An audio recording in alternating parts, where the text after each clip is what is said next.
Hey everybody, it's Jamie here again from Lemon Rebellion. I'm here today talking to Kelly Lupton, and we're going to listen to her story about turning adversity to advantage. Kelly, welcome. How are you? Thank you, Jamie. I'm great. It's great to be here today. Cool, thank you. So you're in a wonderfully sunny place. I am in Wisconsin, where currently it's like 90 degrees, and us Wisconsin people are certainly not used to 90. I would not have guessed it could even get that hot, that far north. Oh no, it can. It'll get up over 100 occasionally here. Wow, wow, wild. Well, all right, let's get into your story. I know that you had a pretty severe accident happened, and tell us a little bit more about, the beginning of this story when things started to be a little bit complicated. Okay, so well, it was complicated to start with. In the beginning of 2016, I went through like a horribly messy divorce from who is now my ex-husband. Yeah. And then 2 days after our divorce is final, is I went out with friends. We were going to go out to a bar, hang out, shoot some darts. I walk across the street. A woman runs the stop sign and hits me with her car. So luckily, she had to turn, so she was going slow. Was picked up by the ambulance, went to the ER, got checked out. Everything was fine. We went back out to the bar, shot darts. After getting hit by a car? What? Yep. Yep. Wow. Went and did that, and then had like more drinks bought for me since probably I was in my 20s. Yeah, yeah. It was kind of crazy. So now, fast forward 6 weeks, I'm out. I'm walking my dog, and it's October, so it gets dark fairly early up here. He was doing his business on the other side of this little ditch. I was standing on the side of the road, no sidewalk, but in the gravel. And out of nowhere, somebody else comes along and hits me with a car Oh my while God. walking my dog. And I mean, the crazy things that I remember, and it's like in flashes, I can remember actually hitting the pavement behind the car. I don't remember the impact itself, but I remember hitting the pavement behind the car and my hip breaking and feeling that and going, this isn't good. And then I have like a flash of a memory of the woman who hit me with her car standing over me Wow. and saying how it's my fault that I got hit, that she's not responsible. And she's like, not just saying it, she's actually shouting it and being angry enough that, not knowing how injured I really was, I have a police report picture of, it's my handprints in my own blood, trying to stand up with like my fists because I was just so angry. I mean, I wanted to get up and hit her, which Yeah. probably is not, like the best solution to this Oh, situation, but that's your primal instinct. I mean, yeah. of, protect yourself. And she was, I'm already physically injured. Now she's adding the emotional injury on top of it. So, to kind of fast forward through it, I spent 10 days in the hospital. I had 9 or 10 different surgeries to put me back together. So I've had surgery on my left foot, both knees. I have pins in my hip because it broke. I have a plate and 5 screws in my left foot because it broke. I've had my finger reattached, and then I've had cosmetic surgery because my nose was smushed. Wow. That was Uh, a heck of an experience. My goodness. I'm sure, also very grateful to be alive. That could have gone oh, a lot oh, worse. it could have gone way worse. So very grateful to be alive. So the transportation, I mean, to be honest with you, I did crash twice while being transported to the hospital. What? And wait, So what? Crash? I crashed, like my heart stopped. Your heart stopped. Wow. So Yeah. in transportation, sorry, I should probably be more specific because, yeah, we're in transportation, a crash can happen. I was like, Um, what? Okay. so I personally, so I was under when long enough that they would have considered me medically dead. So it was just over 2 minutes in both instances. And it was within a 45-minute window of transportation from the town that I live in to a town just further north with a trauma center. Wow. So, so there is the death piece of I'm lucky I just didn't stay there. My kids always joke and say that I'm a zombie. So there we go. So then the 10 days in the hospital, lots of different surgeries, and then I spent 3 weeks in a recovery center to learn how to do things from a wheelchair, because I was going to be wheelchair bound for a long period of time. So I spent 3 months in a wheelchair and then graduated to a walker, to crutches, to a walking boot, and finally walking. Wow. And that is miraculous in and of itself, because when I first was in the hospital, one of the nurses, and she wasn't directly talking to me, I just happened to hear her, was, I don't think she's ever going to walk again. Wow. So obviously, you know, when nurses start saying stuff like that, you tend to kind of pay attention. I can remember that the first summer after this happened, because this happened in October. So by the time I was out of the walking boot, it was about May. And I went in for my last appointment with the orthopedic surgeon. And he's like, yep, everything's fine. And I said, great, I'm going to go, you know, join a volleyball team and play volleyball. And he's like, he says, that's going to hurt too much. You're not going to be able to do it. And I said, okay, hold my beer. And I kept sending him pictures and videos of playing volleyball throughout the whole summer. How did you get to the place where, I mean, first of all, I'm so curious, when you were in the midst of all of that and you're recovering and going from the boot to the walker to the boot and all those things, what state of mind and emotions were you in then? And then when you were able to be like, okay, I'm going to play volleyball, screw this. I assume you had a little rebel voice in there that was like, I'm not going to let anyone keep me down. If you listen to my parents, rebellion seems to be in my blood. Nice. Me too. So there's that. I have always been rebellious. But then there's also just going, okay, you know, every time I would move forward or inch forward, I mean, like at first, I don't, because I had a head injury out of it, I also don't remember a whole lot of the very beginning, because the brain swelling was enough that memories were not going to stay. Mm-hmm. So like, I mean, my dad had flown, I'm originally from Virginia. My dad had flown from Virginia up here. And he said that I was there for 2 days and I'd had conversations with them, but all of a sudden my brain clicked and said, oh, hey, my dad is here. Yeah. Yeah. And I had no idea. So, you know, there are moments where I remember and going, okay, you know what, I'm surrounded by people who support me, who love me. And then there are moments of that, I mean, because most of that 10 days in the hospital, most of that 3 weeks in a nursing home, because I am 40 miles away from where I live, most of my friends weren't coming to visit. Most of the people I knew weren't coming to visit. So I was spending most of that time alone.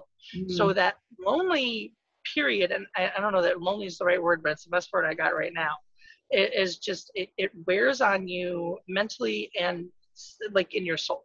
Mm-hmm. I mean, because it's like you're alone and you're vulnerable and you're injured and you're certainly not able to do things like take care of yourself, at least not at that moment. Yeah. And it's like, okay, so you have all these vulnerable moments. So every time it was a step forward, it was like, in my mind, a huge victory, because it was a step towards going home. Yeah. Yeah. So when it came time to go home, here's the rebellious spirit again of, I went home, I had to go back in for one last surgery, which was the one on my foot where they put the plate and screws in my foot. And then I said, nope, I'm not going back to the rehab center. I'm going home, because 2 days after the surgery was my oldest son's 18th birthday. And I said, nope, I'm going to be home. I'm going to be home for that. Mm-hmm. And then once I was home, the healing experience got a little easier, because, you know, people would stop by, they'd help me get out of the house, get more emotional, that kind of stuff. Yeah. Right. Mm-hmm. But now here comes the kicker, is that when I went home to my ex-husband now living in my house. To take care of the kids, or what had happened there? Right, because I had minor children. Remember, my oldest son, his 18th birthday was the day after, 2 days after. So somebody had to be there to take care of the children, which, I mean, they're not like small. I mean, one was almost 18 and the other one at the time was 14. So it's not like they were. They need care though. But they still needed a responsible adult. So here I'm moving back into my house that feels like 10 steps backwards of my ex-husband, who we do not get along at this point, living in my house, and going, okay, now what the hell do I do? Because I can't do everything by myself. I mean, like I had learned how to, be able to stand on one leg and be able to, stand for a long enough period of time to do dishes or to cook something, Sure. which was fine. But then I also had the issue of my basement stairs, which doesn't have a cover, is right in front of the washer and dryer. So I can't really get to that. So I can't do laundry. Yeah. And then what do I do with two rebellious teenagers? I mean, because they were rebellious. Like their mama. Oh yeah, yeah. With everybody. It wasn't just me. So it's like, so he had stayed and slept on the couch and done all that. But that in and of itself actually ended up working out kind of well for us. I mean, like at first there was a lot of angst and fighting, and eventually we got to the point where it's like, okay, we can get along even though we're not going to be married to each other anymore. Which long term probably helped my kids a whole lot. But on the other hand, it took a lot of, yelling at each other before we were willing to actually sit down and listen to each other, because let's face it, the last 5 years of the marriage had been nothing but yelling at each other. So why would that change? Yeah. Yeah. What shifted that allowed you to be able to see that relationship and that circumstance from a different perspective, to show up in a different way? One is realizing that he didn't have to stay. I didn't have to put up with anything that he had to say or do. That this was my house. I was paying for it. And if I really needed to, I could have gotten through my insurance, like a nurse to come in and help out. Or, something like that. So it's like, okay, so all of a sudden I had this freedom, and it was this, okay, wait a minute, you're in my house, you're in my space. You're not allowed to try to make me feel guilty for wanting a divorce and wanting to, leave underneath circumstances where it was not healthy for me or my children to live. You're not allowed to make that guilty thing. And once that came out, I think he realized that, okay, I can't push her into a corner anymore, and he let it go.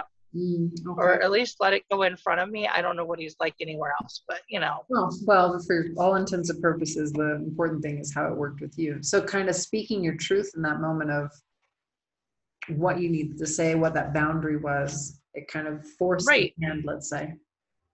And it wasn't easy. I mean, it's not like it was simple to say, yep, you can't do this to me anymore. You're not allowed to do these things. Sure, yeah. Just because it's a habit doesn't mean you get to come in and do it. Yeah, yeah. And you were able to come out with that truth in the midst of when you really needed the help. You still put up that boundary. Yes, when physically I probably should be like more vulnerable, but there we go. Again, it's that whole, yeah, the independent spirit that I grew up with my dad. I didn't grow up with my mom. So my dad had always raised me very independently. And it's like, that's habit. That's where it always goes of, I can do this by myself. I don't know how I'm going to do it, but I'll figure it out. Awesome. I love that belief of, don't know how I'm going to do it. I'm going to figure it out. I'm sure you've done it before in tons of other circumstances and done things that you probably even amazed yourself with. Yeah, there's been a few times, that the whole, once it got to the point of getting out of the wheelchair and using the walker, that was like probably the hardest physical step I've ever been through in my life. Yeah. And that was such an amazing time of, because I mean, everything still hurt. I mean, we're talking about, I've talked about the different areas where I've had the surgeries, and, those are obviously, painful points, but even though it had been 3 months of being in this wheelchair, I still had like bruises everywhere from the impact. And I have scars from bruises from the impact. So it was, obviously a very deep bruise. Yeah. So everything still hurt. And then just being able to go, okay, I can overcome this pain. I can overcome just feeling physically weak to be able to take those first couple steps. And that first time, it literally was like 3 steps and I was wiped out. I was done. Yeah. I mean, the willpower to have to do that. And then going, well, if I don't do this, I'm never going to walk again. And that just wasn't acceptable for me. Yeah. Yeah. Do you feel like not being in your home in that first part of it and kind of being isolated, was that the main thing that drove you to want to keep pushing forward through the pain, and then knowing that you wanted to walk again fully? Or what were some of those factors that helped you just keep pushing through when it was so difficult? I think what it came back to is that I kept having the feeling of that, okay, this accident robbed me of my life, the life that I had planned, the life that I had been working toward in that moment, the life that I had wanted, and this accident had taken that away.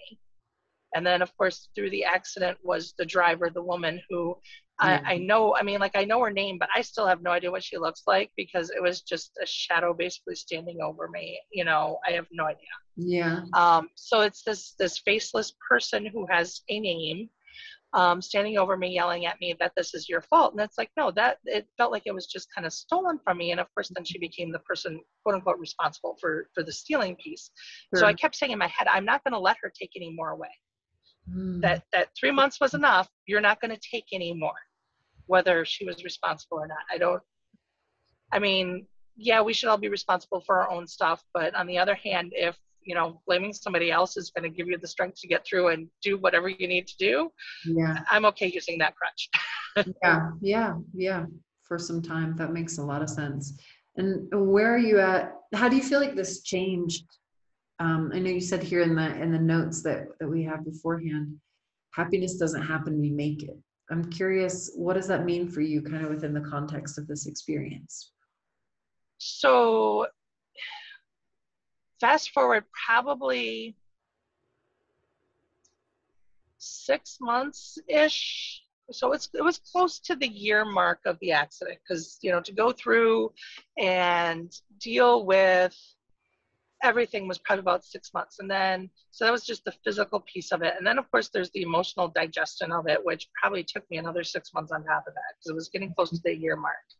So for the year mark, I had this huge party planned where I was going to take my little fire pit and we were going to burn all my casts. And we did that, That's awesome. celebrate the freedom kind of thing. And, but it was still the emotional piece of, okay, you know what, you survived. Not only did you survive getting hit by a car and survive all these injuries, but you literally got brought back from the dead. Because I mean, if it hadn't been for medical intervention, I would have died. Yeah. But so there's the emotional piece of, okay, you're here on borrowed time, which kind of gives you this high piece of it. But then there's also this thing of, okay, well, if I had died in that moment, what would people have remembered? So it's like coming to terms with that. And then I have this second chance. What am I going to do with it? I mean, there's obviously a purpose for it because nothing happens without a purpose. What am I going to do with it? What do I need to do with it? And part of it was, okay, I need to be I mean, I always was an independent person, but I mean, I need to continue to do that. And then I also wanted to help other people get to this point of you feel you can be independent and you can do things like say the hard things, even when you're in a state of being vulnerable. I mean, like physically vulnerable, that you can still say the hard things. You can still do that. You can still stand up and walk away from whatever is actually not good for you. Hell yeah. That's inspiring. That's awesome. So, and then we're talking about, the happiness is something you create. Well, you do. You create your own happiness, whatever that is. When you're working towards a goal, win, lose, fail, succeed, that part doesn't matter. It's the fact that you're working towards something that you want, that your brain interprets as being happy, and it releases the dopamine and the serotonin and all of that. Yeah. So it's the process. It's not the goal that ever makes us happy. It's always that process. So if you're always in process of something, you will always find a reason to be happy. I like that.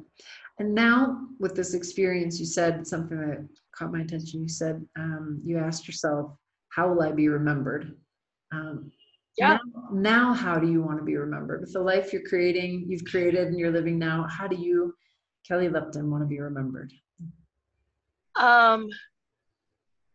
Well, number one, I want to be remembered for, being honest, living life with integrity, being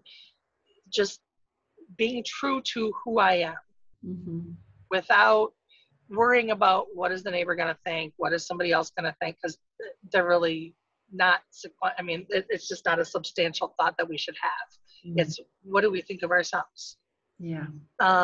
You know, I want to be remembered as a loving mom. I mean, not necessarily good or bad, because more, it kind of puts that whole moral perspective on being a mom. I mean, you do the best that you can with what you have in that moment. Yep. And sometimes it turns out great and sometimes it doesn't. But the fact that you always did it with the intention of, I love my child and I want the best for him, that's what I would like to be remembered for.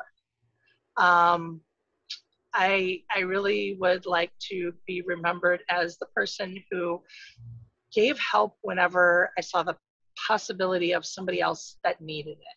Of whether it's just talking to them, if it's giving them money if they need it, if it's just trying to fill in some of those gaps and give help where it's needed.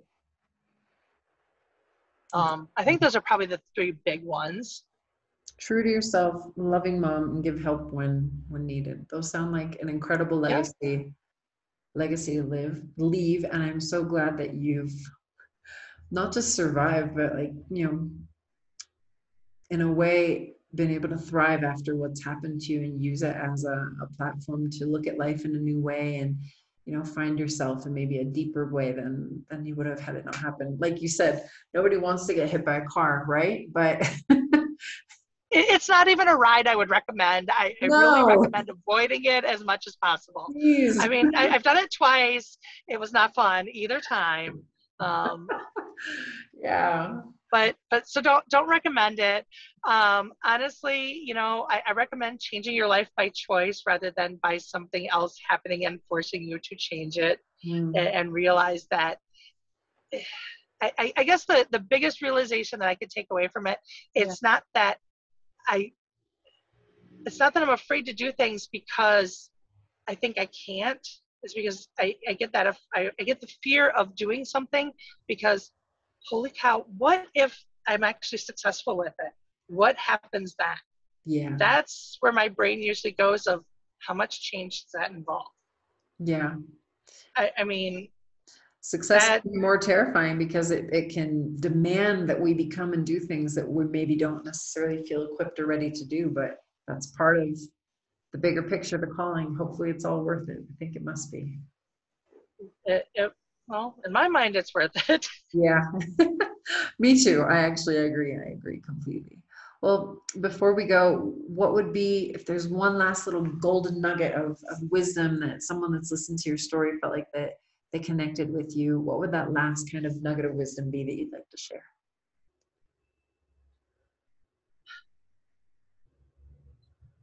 Don't live your life like you have an eternity to live it. Live it like today is your last day.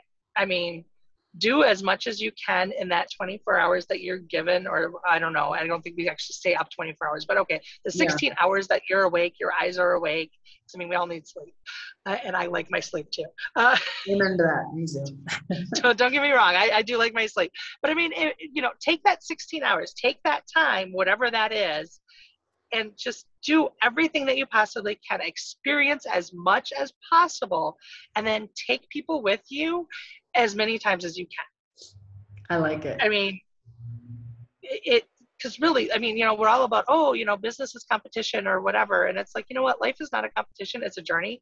Take people with you and experience as much of it as you can, because you will never regret having experience. Even if it's crappy, and I've done some pretty crappy experiences, even if it's crappy, I can't say I regret it because I ended up here today. Yeah. Yeah. I love it. Kelly, that's awesome. Thank you for sharing your story. I'm like amazed at what you've been through and what you've been able to turn around in your life with that. I'm so glad that you came out okay after the accident. My God.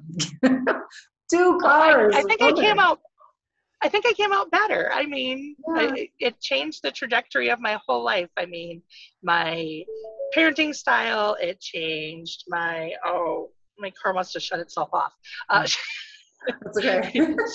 sorry, it's dinging at me, and I'm like, what is it doing? But I mean, it changed my parenting style. It changed my goals of what I wanted as far as like relationships in my life. It changed my career goals, which I mean, I'm still in the whole transformation of that, but still, I mean, it changed everything about what I thought I wanted beforehand. Yeah. And it's like, you know what? Oh, and it still shut itself off. I don't know. It's like, My crazy car. it's okay. Yeah, and it'll get warm in here really quick because it's really sunny. So it But changed yeah, kind so of I all mean, these fundamental things. Yeah. it changed everything. And it's like, okay, let's, stick with the idea of that, okay, change doesn't necessarily have to be scary, and that we can choose to change things. And that's a whole lot better for you than being forced for it. Yeah. Yeah. I get that. Well, thank you so much for sharing your story. Again, Kelly Lupton, thank you. Thank you. It was a pleasure listening to your story. I really appreciate it, and we'll hope to connect with you more. All right, that sounds great, Jamie. Thanks. Thanks. Take care.